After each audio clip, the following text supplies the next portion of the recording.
Okay, good morning, everybody. This is the second in our installation of the 9 for 9 series. It's the second day of the month of Av, of the 9 days, 5780. It's the 23rd day of the month of July.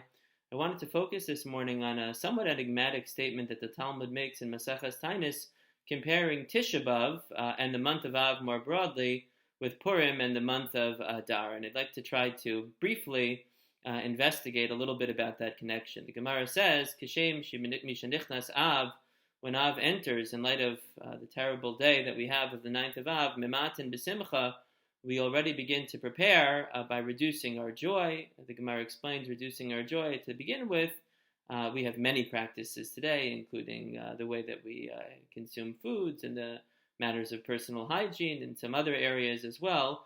But in the times of the Gemara, it meant some reduction in commerce. It meant some reduction in the kinds of construction that one would do and the kinds of planting that one would do. Binyan shel simcha, netiyah shel simcha.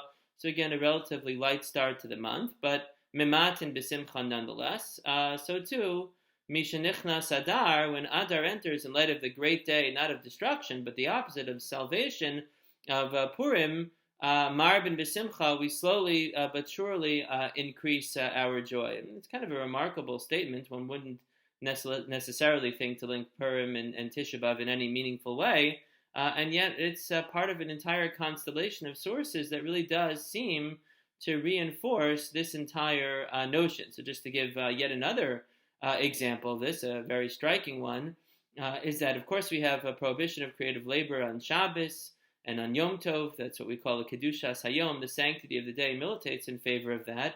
But when it comes to Purim and Tisha B'Av, we also have a kind of a quasi-prohibition of creative labor. And the Gemara describes it in the same way, that a person who would do Malacha on Purim or Tisha B'Av, Eino roa siman bracha la'olam, that there is no blessing that a person would see as a result of that particular creative labor. So once again, even though there's not a formal prohibition against labor, it seems like the focus of the day on Purim, the joy of the day, Yom Mishta v'Simcha, on Tisha B'Av, the sense of bechi, of crying, and dirge, of kina of the day.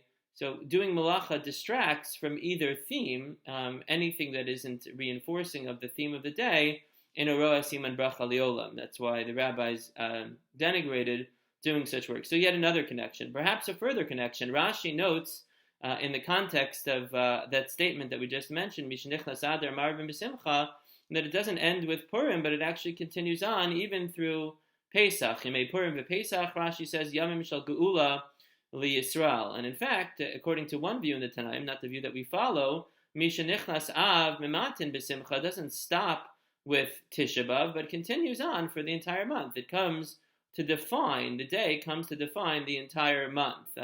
Going back to Purim for a second, according to the Yerushalmi, not that it would be ideal, there are 5 days according to the Mishnah, the 11th, the 12th, the 13th, the 14th, and the 15th, where you could read Megillas Esther, but according to the Talmud Yerushalmi, if a person would read the Megillah during the entire month of Adar, fundamentally, they could fulfill the mitzvah of reading the Megillah. So clearly there's an entire constellation of sources. It's not just one throwaway line in the Gemara, Kishem Shemisha Nichnas Av Mimatin B'Simcha Kach Misha Nichnas Adar Marbin B'Simcha.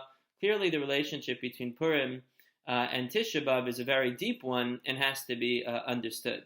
So I'd like to suggest the following as perhaps a word of optimism, even in this period of national mourning of Avelos Yeshana, and compounded this year by our sense of sensitivity and care for the very, very tragic situation that our nation is in and the land of Israel, the world over.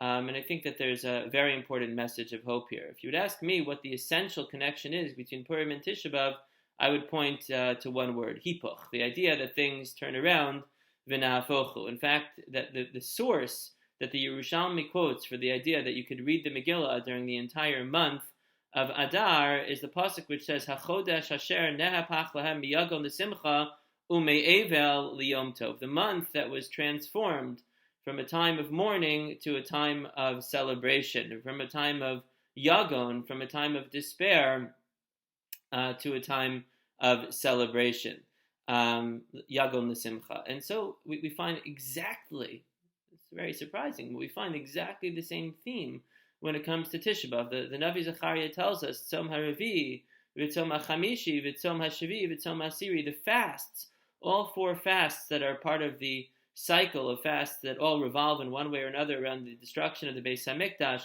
Shiva Asar B'Tammuz, where we began the period of 3 weeks. That's the fast of the 4th month, the fast of the 5th month, which is, of course, the fast of Av, the fast of the 7th month, which is the fast of Gedalia, which was the aftermath of the destruction of Beis HaMikdash, the fast of the 10th month, which is the fast of Asara B'Teves, which had to do with the beginning of this process when the siege was first laid on Yerushalayim, and some other events as well. The Navi Zechariah tells us, Tzom HaRvi, V'Tzom HaChamishi, Tzom HaShvi, V'Tzom HaSiri, Yeh LeBeis Yehuda L'Sason U'Lesimcha, that there will be a hipoch, there will be a reversal there too, that these will be great holidays for the Jewish people. Of course, we have the tradition that Messiah himself will be born on the 9th of Av. And so Purim and Tisha B'Av are rooted in the notion of things being able to turn around. And so it's highly appropriate that Mishanichnas Av, we should also keep in mind that idea of Mishanichnas Adar. Yes, of course, we're still experiencing the Avelos Yeshana, the ancient Avelos for our Batei Mikdash, but just as Purim stands out for us as a Chodesh Asher Nepach L'Miyagon L'Simcha Me'evel Yom Tov, about the possibilities and the eventualities and the sure fire redemption that does come, so too as it comes to Tisha B'Av. And this is not only an anticipatory theme of Tisha B'Av, but the fact that Tisha B'Av is a Yom Moed has implications even today. The rabbis didn't want us to forget it. And so, for example, there's no Tachanun. We wouldn't say Tachanun even on Erev Tisha B'Av. When Erev Tisha B'Av coincides with Shabbos, we don't say Tzidkascha either, one of the prayers that we omit when otherwise we would not say Tachanun. So that element of a Yom Moed, of a festival of Tisha B'Av already exists today, because we never have total despair.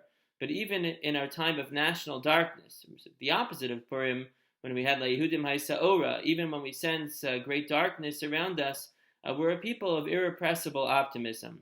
As the Gemara in Shabbos says, one of those questions that we're going to be asked on a personal level when we come to the heavenly tribunal, Tzipisa Yeshua, did you look forward to salvation on the personal level, at the national level? And so, built into the very fabric of Tisha B'Av, perhaps with the echo here of Purim, of V'nahafochu, is the idea that Tzom HaRavi, V'Tzom HaChamishi, Tzom HaShavi, V'Tzom HaSiri, Yeh LeBeis Yehuda L'Sason L'Simcha, that things can turn around, things do turn around, things will surely turn around. Everybody have a safe and wonderful day.